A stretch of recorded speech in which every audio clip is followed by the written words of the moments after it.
Call it 5, 4, 3, 2, 1. People of the world, hello and welcome to Marketing as a Foreign Language, episode 212. Everyone knows that I don't believe in coincidences. Not even a little bit. Every single guest I've had on the show is here for a good reason. And so our guest today is my brother. Do you understand me? We have, I don't know, in previous lives known each other. It's like meeting an old friend. It's like, hey, dude, where you been? Not, hi, pleased to meet you. This dude has an abundance of faith. And just last night, he put down with his son a dog that they had for 11 incredible years. And for those of you that have gone through that, I recently went through that. His name was Apollo.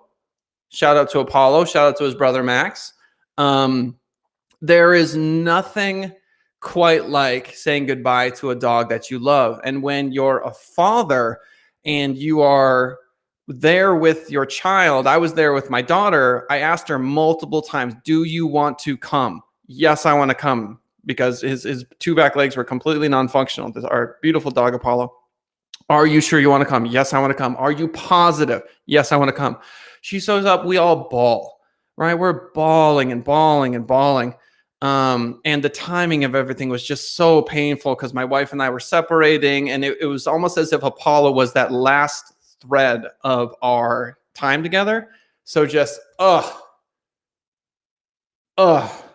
even thinking about it right now just makes me want to cry. It was so incredibly sad. And so our guest today, Jason Wright, just went through that, and he has an air about him of understanding, of having gone through it. And so I'm very excited today to talk to Jason, not only about, the business, the marketing, whatever, but also to get to the core of it. And the core, to me, the absolute epicenter of all this stuff is always who you actually are as a human being, the soul of the matter. Because if you don't have that foundation, forget owning a business. And even if you own a business and you're successful, you are going to break things around you on the way. And will that really have been worth it? Ladies and gentlemen, my brother, Jason Wright. What's happening? Glad to be here. Oh, let's go. Let's talk about this dog. All right. Talk to me about the dog. I want to know about the dog. All right. The dog Corey, we found him in a field 11 years ago. My daughter wasn't even born yet. She's in my wife's stomach. And we were buying produce from this farmer. And I was like, hey, I like your dog. And this lady was like, it's not my dog. I was like, what do you mean? She's like, he just showed up here, but he's not going to be around long. I was like, what do you mean? She just had this weird look in her eyes. And I was like, you going to shoot him? She's like, I'm not a dog person. So it's sunset. He's gone. So we left, and my son was like 4, and me and my son are like begging my wife, who's like 8 or 9 months pregnant, like super pregnant. We got to take this dog. And my wife's like, no. Finally, she says, okay. So we throw this dog in the back, and he was all messed up. His leg was messed up. He's covered in ticks. And I just kind of promised the dog. I said, hey, I travel for work. I said, if you watch over my family, I'll take care of your whole life. So I stayed true to that commitment to yesterday. So.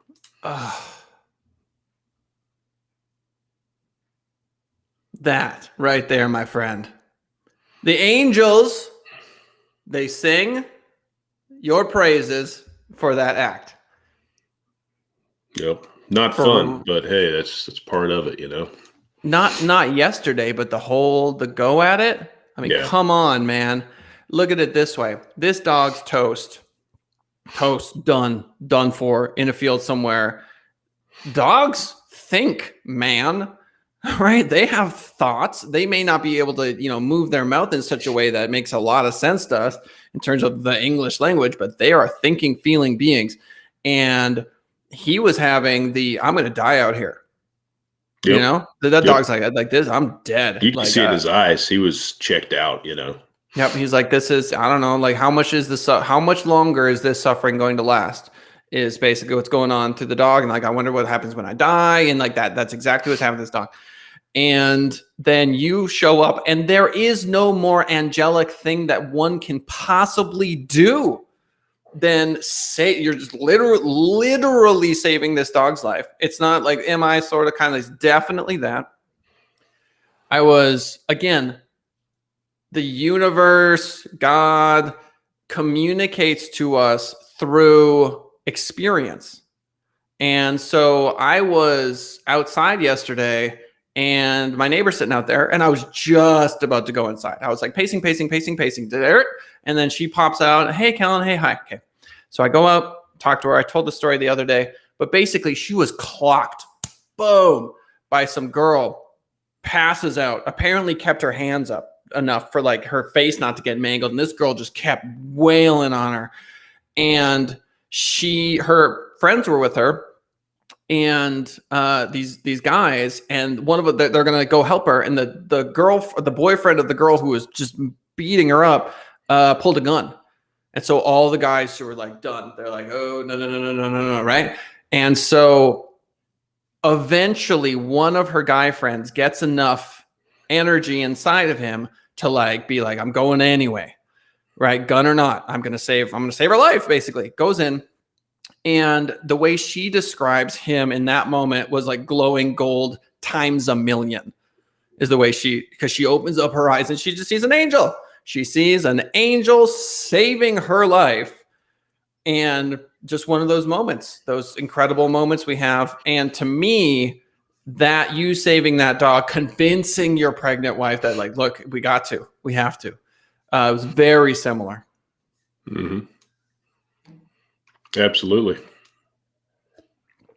So you told me backstage that you told your son that you have to feel through that pain, that you actually have to feel it. You cannot bottle it up. Do you think he's doing that? Do you think he's grieving? Oh, yeah, absolutely. Yeah. So, okay.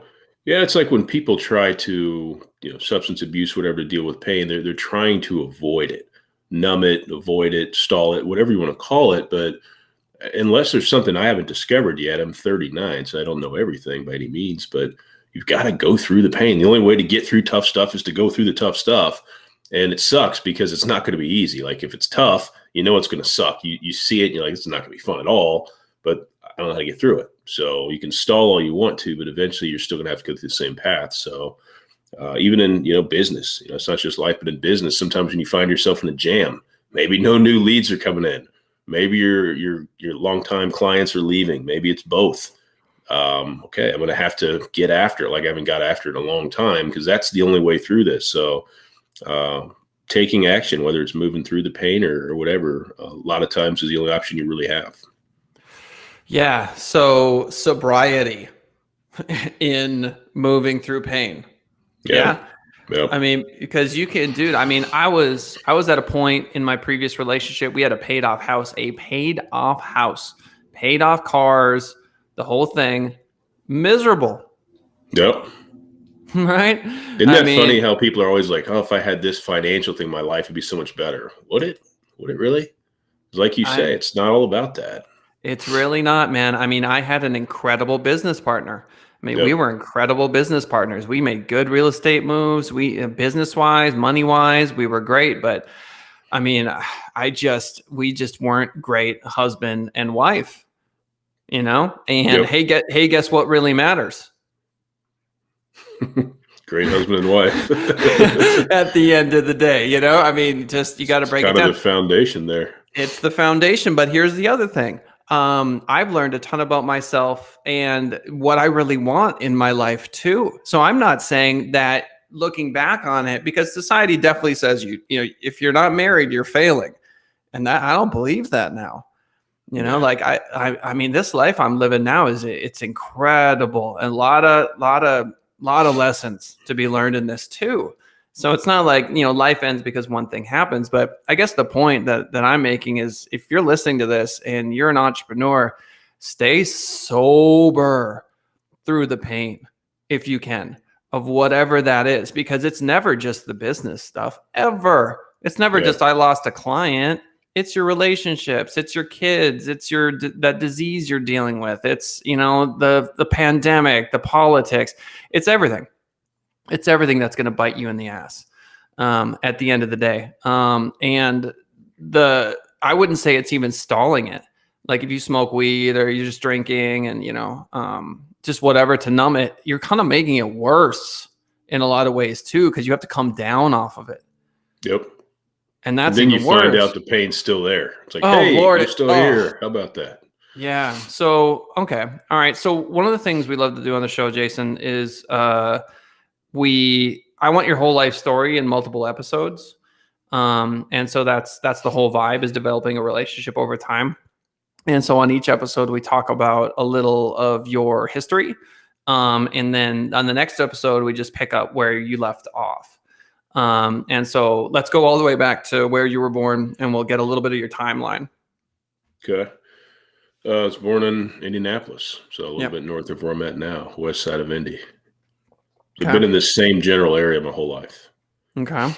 And do you ever feel like people judge you for not leaving? Like, you're still here? Like, What's funny about other people's judgment, and this is no BS, I don't really care what other people think. Good, bad, or indifferent. It's not something that I've struggled with a whole lot. Maybe when I was a younger teenager, but as an adult, I don't care what people think, because my mentality is, I know this isn't common, but my mentality is I'm going to do what I set my mind to, and anybody that gets in my way, good luck, because you're going to get run over. Like, I don't let other people's opinions hold me anywhere. I get one shot at this life. I'm going to go where I want to go. You know, I wouldn't want to try to stop me because I know I would lose. So I really don't care what people think. I don't waste much time ever thinking about it. Right. I know that's not a normal response, but it is my actual response. No, good. No, trust me. Yeah, because I want you to lie to me. You're going to get authenticity. You're going to get authenticity from me, whether you like it or not. I used to be in HR when I was in the corporate world. And sometimes people would say, you're too harsh. And I'd say, I'm not trying to be harsh. I'm just trying to be direct so that you can start processing whatever the answer is or the outcome is right away. Right. It's the least I can do. So I'm just a really direct guy. The truth shall set you free. So, all right. So grew up in Indianapolis. What kind of kid were you? Early 5, 6, 7 years old? Shy. I'd say fairly introverted at the time, pretty extroverted now, but parents divorced and I was about 4. Mom remarried at 7 or 8. So a pretty normal kid, I would say. Okay. So, yeah. All right. So let's fast forward then to what you're doing now. You're an author, you're an entrepreneur. Tell me about your business. Yep. So the business is called Intentionally Inspirational. We really help people with the sales funnel. Most people come to me. And what's different about us is we're kind of platform specific, right? So ActiveCampaign, most people that come to me have something around ActiveCampaign to start with, but we do Facebook ads and ClickFunnels as well. Okay. So we focus on the sales funnel. We're really big on the back end automation, but we try to do it in a language that people understand. So kind of like the title of the show, we know marketing is a foreign language, right? And so many people use the techno babble and confuse clients. Not only do they not buy, but if they do, they don't really feel good about it because they don't know what the hell they've bought into. So like you said, it's all about building relationships and trying to keep things simple. But we really focus on not only strategy, but the architecture as well. So if we put together a plan for you, we have the ability to build that for you also. Okay. So give me a few examples of some of your clients. What do they do? So we work with everybody from, it could be coaches, real estate investors, it could be physical products, digital products, or service. It doesn't really matter. Like I said, what's unique about us is our ideal clients are usually 300 grand in revenue on up to, in some cases, 50 million a year with small corporate clients. So that's one piece. It's generally not brand new startups. And then as far as industry, it doesn't really matter. It's more platform driven. So it's a little bit unique in that way, but that's kind of where we've evolved to. Yeah. Do you do Google ads? I don't do Google ads. The only paid ads that I really focus on right now are Facebook ads. Would love to spend more time with YouTube ads as well, because there's a lot of good things going on. So when you say top of funnel, do you ever do organic stuff like SEO to get them there? Or is it mostly Facebook? What's the strategy there? Yeah, so with organic, we definitely do strategy with like ongoing email marketing, that type of thing. But as far as SEO focused, that's definitely not us. That's not our strength. But we do always focus on using, even podcasts or shows like this as well as part of that organic strategy also. It's all about staying on people's radar. I didn't email my list for 20 days and I sent out a email today and said, hey, remember me? You know, Yeah. and it was funny because within an hour and 10 minutes, I was already up to 19% opens, which I know that's going to be a home run email with open rates. So fun stuff. But I really enjoy that. I think email is a lot of fun, and it's a really good way to build relationships for sure. So email, Facebook ads. Yep. Do you work with someone on the SEO side? Do you refer people out if they're looking for SEO to somebody else, or you just say, we just don't do it? Yeah, I really don't have anybody. We use our main website's built on WordPress because we host a lot of blog and podcast content there. So we use Yoast, which is a plugin for SEO, and we've got somebody on the team that's been using that for a few years. So that's our little strategy. It's simple, but it works for us just fine. So, but yeah, I don't have a recommendation for a company or anything like that for SEO. Yeah, well, they can use us. Send It Rising. Perfect. I wrote a book called "Everybody's Doing It: Advertising Redefined," and I've been doing SEO ever since I was a teacher. So way back in the day when I was teaching Spanish and English as a second language, which is partly why it's called marketing as a foreign language. I started writing lesson plans online. There were these two websites, Associated Content and Bright Hub. And they would pay you $10 per article, or they would pay you like $2 for every 1,000 views you got on these articles, early days of SEO. And I wrote hundreds, because to me, they were little real estate investments. There were these little web estate investments. And if they took off, like who knows how many views they'd get and for how long they'd get them and blah, blah, blah, blah, blah. Problem is, they were on other people's platforms. And so I learned a lot of lessons. I made some money, $10 an article is not a lot of money. But I learned how to write articles to get ranked. And I was just obsessed, absolutely obsessed with it. I would drink like a cherry Coke and just grind out like 3 or 4 lesson plans. And then I got into, you could write articles on religion. So I did a bunch on Buddhism and Islam. And I was just like I was basically using them to learn things. I'm like, you're going to pay me for me to go research Islam? Like, all right, I'm going to go learn about it. Cool. Like Buddhism, all right, let's go, Had I been writing all of that for myself, I would still have those assets. But all I ended up with was just the knowledge. But then I parlayed that into a $9 an hour gig with this company called Advise Media Group. My wife and I at the time moved to Vegas. I was going to be a teacher, but there was a hiring freeze. And so I was like, well, I've written a lot of blogs. And so $9 an hour, dude. I had a master's degree. My student loan payment was $600 a month. I had to do an income contingent to drop it down to $350 a month. I just started blogging for this company, and that was the kind of the start of it. So yeah, SEO to me is like, my main issue is when people talk to clients who want SEO, they just offer the service as if it's going to work. And that's my biggest pet peeve is if you're not going to rank within a year or year and a half for anything, then I don't want you as a client. Yeah. Because you're just going to be super upset with me. Yep. It's like, hey, we got you from position 7,000 to position 82. Who's thrilled? Who's with me? Huh? Let's go. You just said something really powerful. Being able to recognize that client where it's not going to work well with, the unrealistic expectation or the crazy timeline, being able to say, you're wanting to pay really well, but I don't want to be involved because you're going to be pissed at me when we can't hit your goals because they're crazy. You know what I mean? Oh, Lord. Yeah, I've had a couple. If you're in this game long enough, man, it's just like when you're teaching. But here's the reason I'm in business. When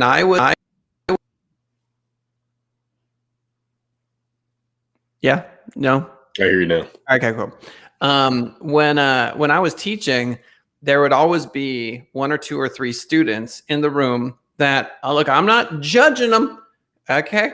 Like they maybe came from really bad home situations and they this and they that and whatever, like whatever's happening, but they would detract from the rest of the class in a way that to me was unacceptable, right? It's like, because that kid just so happens to be around these 29 other individuals, these 29 other individuals have to suffer every single day, right? Because that person can't figure it out. And as a teacher, they're just like, oh, you have to scaffold the learning. What that means is I spend 80% of my time with this person, so no one else gets it.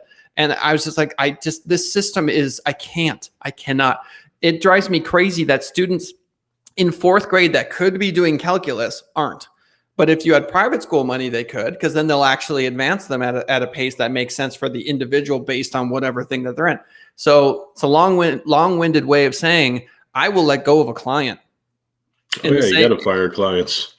Oh, it's just the same thing. It's like you're taking up 80% of my staff's time and energy, and the morale is rock bottom because everyone hates you. Do us a favor and dissolve your business, won't you? It's like, dude, I don't have to work with you. I don't have to. And I learned that lesson in teaching because I had that desire. I was like, you're a turd in the soup bowl, bro. Like you just are, man. It just is what it is. And I'm sorry that that's the reality, but it is. And so why are we worst? Go ahead. You're the what? I was gonna say, the worst line you can ever hear. I've heard it a few times. It always gives me chills. If this doesn't work, my business is in serious trouble. You're like, yeah, bro. Thanks. That's, oh man, I'll say it. That's like you're breaking up with someone, and then they're like, I'm suicidal and I'm this and I'm that. And you're just like, whoa.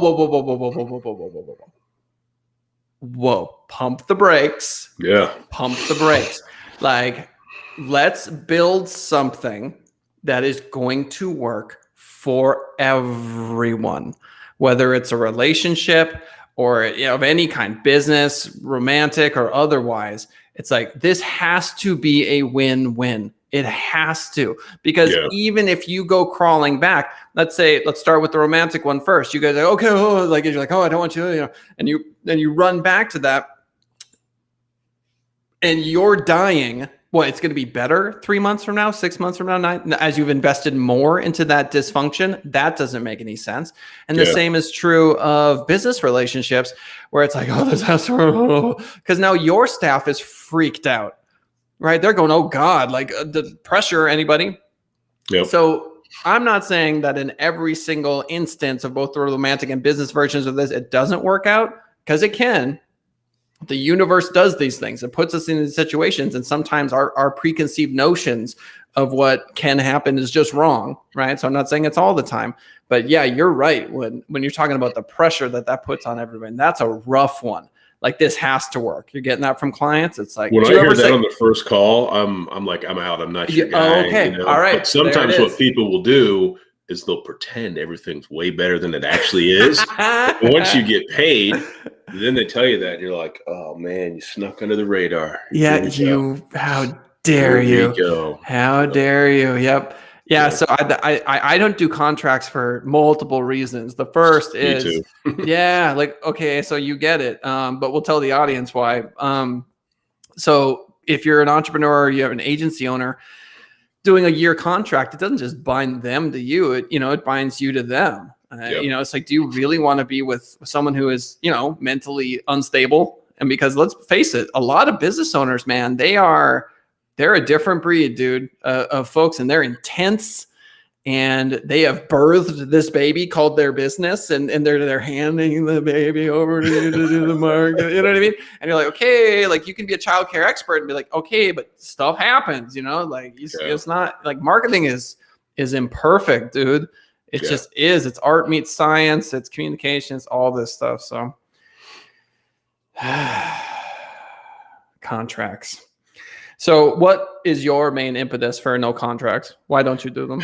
Yeah, once upon a time, I was like, oh man, contracts are great, because then I can show my wife that, hey, we will have predictable income flowing. You know what I mean? It sounds like a great idea, but like you said, problem one is some people, you just figure out, hey, there's nothing wrong. I don't really want to work with this person beyond the scope of the initial project or whatever it was, or maybe 3 months have been fine. I just don't want to work with them anymore. So that can go both ways. You can also have crazy clients who love breaking the terms of their own contract every month and then try to come back and pin it on you.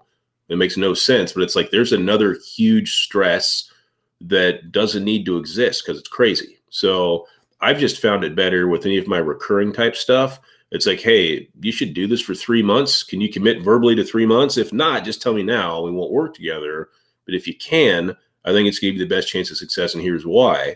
And that way I can, earn their business each month. It's just easier. It's like, hey, if you want to walk away, stop paying me and I'll finish what you've done. I'm not gonna give you a refund. I'll finish whatever you paid for. And let's walk away as friends. Just easier that way. It's lighter. It allows you to earn the business monthly, and neither side has to worry about this. Oh, I'm screwed, or oh, I'm stuck. Because when people feel stuck and they feel pressure, they do crazy things. So I'm not doing it. I'm out. I've been out of contracts for a year and a half or so, and I'm not going to go back. I have no need to go back. On like project work, we'll take payment up front if it's a big boy. We'll take half up front. We'll do half, when we're finished, and we never have any problem with that. I've been stiffed by one guy in 5.5 years, and he was in Australia. If he'd have been here, I probably went and tried to find him, but I don't really get stiffed. So not saying it can't happen. It can happen to any of us, but I minimize it. But doing little things like getting paid up front when it makes sense, things like that. Yeah, I think people that aren't in the entrepreneurial world, not in the agency world, don't realize that it's very rare that you run across a crazy, like a legit crazy. And they're out there, and there's people that are going to stiff you, but it is like 2%, 1%. It's really low. By and large, number one, you can sniff them out. You can chat with them in that original kind of go, yeah, I'm getting a little red flag feeling from this girl or guy or whatever. And then the other thing too is, in the event that it happens, like you might have slow pays, right? But the no pays are few and far between. And I run credit cards, and I spend like $800 to $1,000 a month on credit card fees just because I don't want to go track down checks every month. I don't want to go, pay that game, and you're not paying, you hadn't paid, that whole nonsense, not doing it. Yep. Your card didn't run, you got to pay.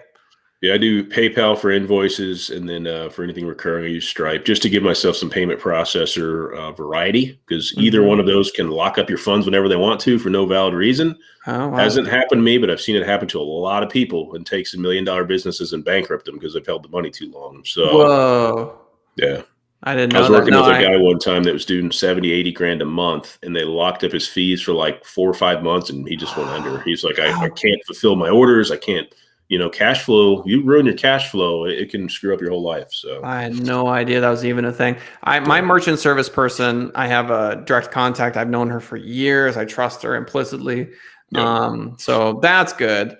I had a super scary moment the other day where I was going to log into my merchant services, and I couldn't remember my username. I was like, what is it? I've typed it 1 million times. I just couldn't remember it.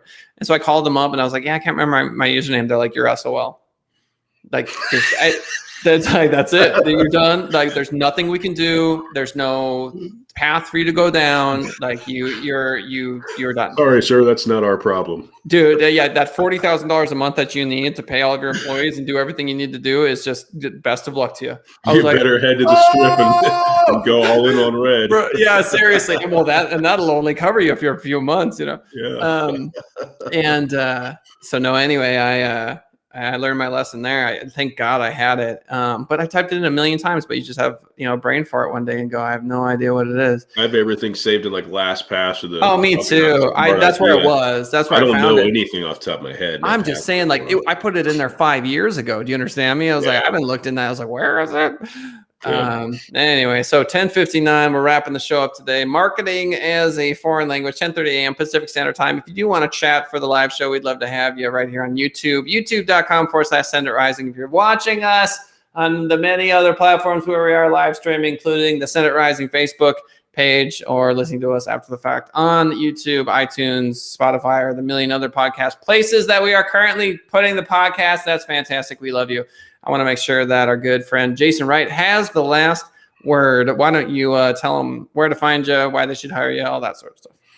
Yeah, to find out everything we're up to, you can go to intentionallyinspirational.com, see what we're doing there. And I won't tell you why you should hire me. I don't really believe in overhyping myself, but I would encourage you, if you have any questions about marketing, anything we talked about today, let's just jump on a call and see where it goes. So you can do that right there from the website if you like. Yeah, that's pretty much it. Ladies and gentlemen, my brother from yet another mother, Jason Wright, on the show today. Good stuff. We'll see you all for the next episode. Bye for now.